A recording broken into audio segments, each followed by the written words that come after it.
Welcome back everyone to the final part of the sensitivity analysis in Excel. In this video, we will be seeing how to make a tornado graph for your sensitivity analysis. So here we have a data set of a particular product for its marketing campaign with these variables: ad spend, conversion rate, average order value, and cost per acquisition. And these are the corresponding values. And we want to see if these variables are fluctuated by plus minus 10%, how our net profit is affected. So these are the net profits which are already calculated here, and we will be using these values to create our tornado graph. So in order to create a tornado graph, we will just select these values first and the row titles as well.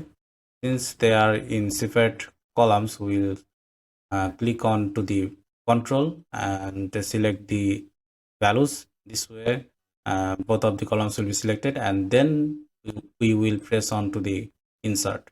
From the insert, we will go to the bar charts and click on more column charts. From here we will click on the horizontal bar charts, this one, and click OK.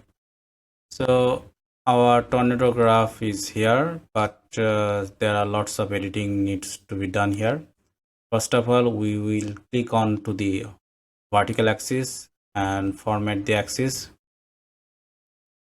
We can see the categories in reverse order.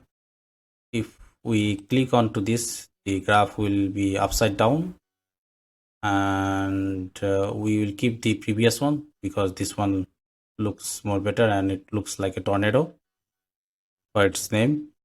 And from the labels, we will select the label position to be low, and this way the titles will go to the far left. Now it is looking much better.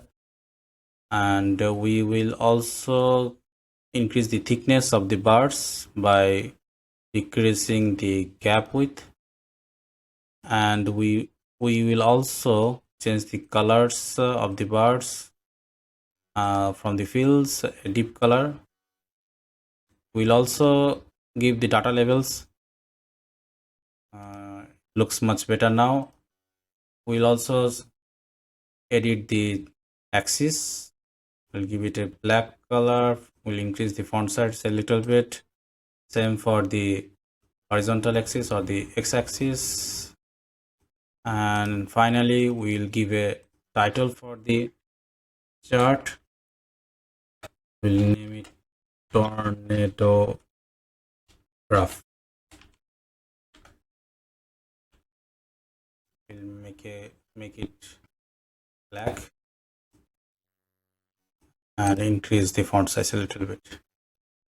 So here you can see our tornado graph is ready. We'll also do a furthermore editing by giving a outline to the graph.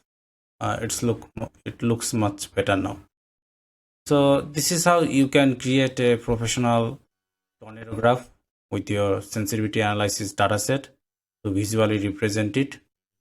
Thank you for watching the whole series, and I hope you have learned how to do sensitivity analysis, and I think it will be very useful in your day-to-day life and for making business decisions.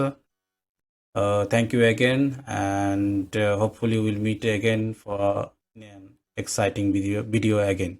Thank you. Bye bye.